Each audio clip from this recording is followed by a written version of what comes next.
eu achei muito bacana essa conversa. Aliás, aquele papo que a gente teve foi o motivo que eu pensei, puxa, faz tempo que a gente não grava nada.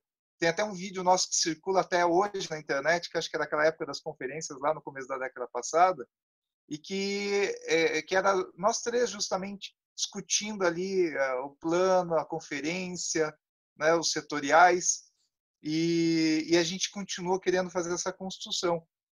E eu acho interessante esse período dos anos 90, eu queria retomar aqui uma questão, que o atual momento do desmonte não é o único, porque já se tentou fazer isso naquele período. O Collor, quando assume, ele acaba com a Embrafilme, com o CNDA, que fiscalizava o ECAD, que é o Conselho Nacional de Direito Autoral. Ele rebaixa o MINC, rebaixa a Funarte, é um instituto, né, Marila? A Funarte, que é a Fundação Nacional das Artes, vira em nada no O período. Instituto Brasileiro de Arte e Cultura, isso mesmo, o IBAC, né? Ele E sem recursos, sem estrutura, é aquela a coisa, redução né? de todas as políticas que estavam acontecendo lá. E eu acho que aí o Fernando Henrique dá um salto, porque ele consolida a Lei Sarney aí como Lei Rouanet, dando esse caráter realmente neoliberal que não bate, não tem conexão com as intenções da nossa Constituição, e ele também no direito autoral dá superpoderes ao ECAD, ao direito autoral, que favorece principalmente países estrangeiros ricos, porque o direito autoral é arrecadado e encaminhado principalmente para fora, dando esse caráter mais de indústria cultural. Quer dizer, ele de um lado financia produções e do outro lado favorece o ECAD. Mas isso não contempla o interesse da população, porque a cultura é algo mais amplo. Tanto que naquela época foi feito a convenção do TRIPS e do GATT, que incluiu a cultura na Organização Mundial do Comércio como commodities, portanto, não podendo ser defendida. Isso agrediu vários países, e no início do governo Lula, o Brasil, o Canadá e a França lideraram a Convenção da Diversidade Cultural para ter o direito à cultura, o direito dos povos, o direito à defesa da diversidade cultural. E nesse período, acontece uma coisa bem interessante, porque a partir disso se inclui essa visão mais antropológica e ampla da cultura, que é o processo que a gente participou. E aí, nessa época, vem Sistema Nacional de Cultura, vem plano, fundo, o Fundo Nacional de Cultura, que até hoje está precário, porque não foi aprovado aquele orçamento que deveria ter mínimo. Os setoriais que nós participamos. Aliás, a Marila mostrou, eu também vou mostrar aqui, né, Marila? Olha aqui, eu também estou aqui com o da dança, né? Eu até sou citado meio por acidente, porque eu participei de alguma reunião lá do GTT de Economia da Cultura, que era música, dança e outros setores. E você foi uma das relatoras desse plano, né? Você ajudou na construção dele, né? Esse material aqui, você participou, né, dos estudos e organização do Plano Setorial da Dança, né, Marila? Porque os planos, você sabe bem, mas já que você está mencionando, né, tem a ver com esses colégios, com as antigas câmaras se transformarem em colegiados setoriais. Né? Então, um Sim. grupo de pessoas que teve número X de sociedade civil e de Estado e que passaram por gestões diferentes, fiz parte, sim, assim como Rosane Gonçalves no Paraná e várias outras pessoas no país. Então, né, nós sabemos quantos anos nos tomou isso, 9 anos aproximadamente, para ter uma Só de publicação. debate para construir e aprovar. Exatamente. Só de debate. Talvez também com o tempo é bonito esse processo, né? Mas talvez com o tempo a gente consiga mecanismos que a gente consiga também acelerar um pouco os processos sem perder a dimensão dos debates, né? Não, os debates é o grande ganho que a classe se encontrou. Eu acho que é o maior legado daquela época os meios culturais do Brasil que se organizaram, debateram, aprenderam, levantaram seus problemas e soluções.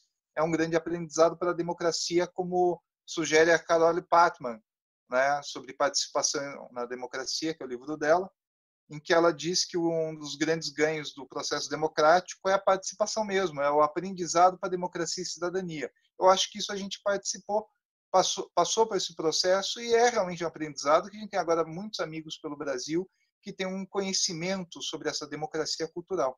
E eu fui o relator do Plano Setorial de Música, também trabalhei nesse processo, escrevi algumas coisas sobre isso. Acabamos depois fazendo também os planos setoriais locais, né? Eu acabei relatando da música aqui de Curitiba, tiveram aí de 20 setoriais, e uma curiosidade também que eu tenho aqui que também é citado a Marila. Esse daqui é o meu estudinho na ciência política sobre o Colegiado Setorial da Música e, por coincidência, o trabalho do doutorado da Marila é sobre o setorial da dança. O meu é o setorial da música e o dela é o da dança. Então, a gente acabou abordando temas parecidos dentro das nossas linguagens. Inclusive, eu Léo, cito a Marila no meu trabalho.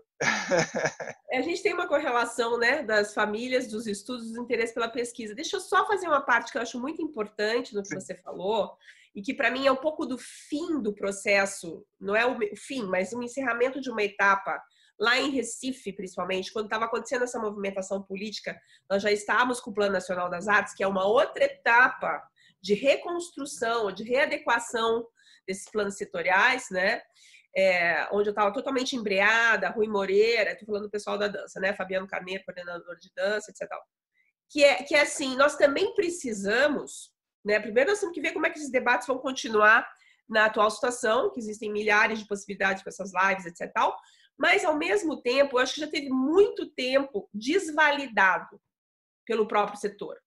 Que nós precisamos validar os indicadores, que não são muitos, precisamos construir esses indicadores, nós sabemos disso, nós falamos sobre cadeia de produção, etc. Tal, né? Nós temos um artigo inicial nisso entre dança e música, você contribuiu com a minha pesquisa do PNA específico na dança, mas assim, nós precisamos também aprender... O PNA que era aquele da Unesco.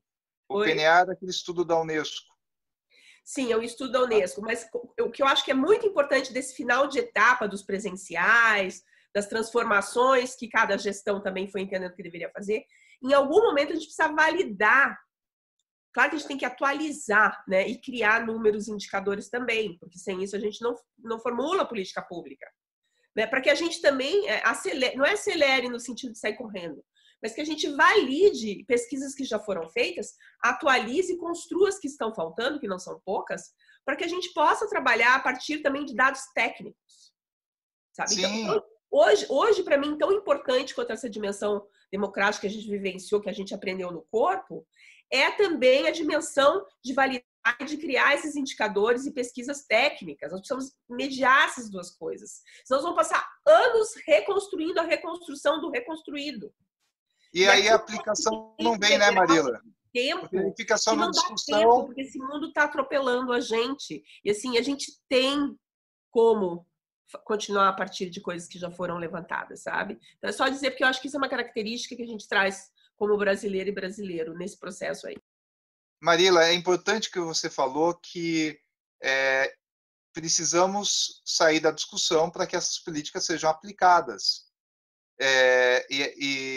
E quando a gente constrói e avança, vem esse mundo e nos atropela.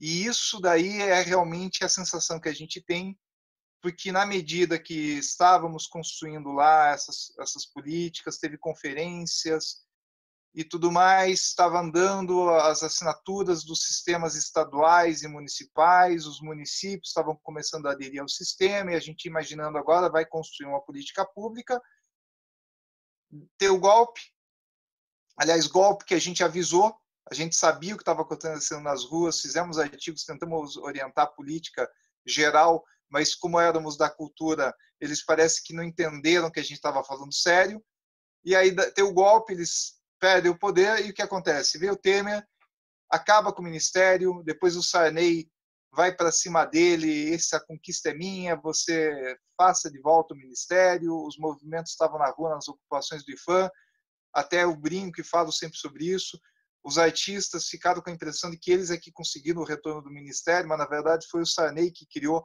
foi lá, brigou com o Temer, foi briga de coronel, um atacando o outro, como que você faz isso comigo? Mas não adiantou voltar ao ministério, porque logo depois foi de novo derrubado, e também porque a gente tem que lembrar de uma coisa, ele fez a tal da lei do teto de gastos. E a lei da responsabilidade fiscal com a lei do teto de gastos inviabiliza a aprovação daquele 1,5% da cultura que tinha que fazer emenda constitucional, que era o que garantiria o Fundo Nacional de Cultura, e sem recurso fica difícil fazer política pública. Então, congelaram isso por 20 anos, entra o Bolsonaro e aí a coisa fica louca.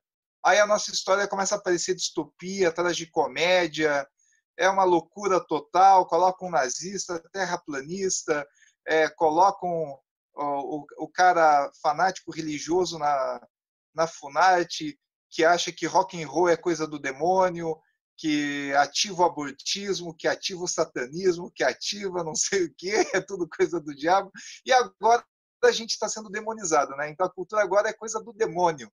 Como que vocês veem esse momento louco que a gente está vivendo, que eu acho que ninguém esperava que a gente ia ter uma micro-era medieval em pleno século XXI, né?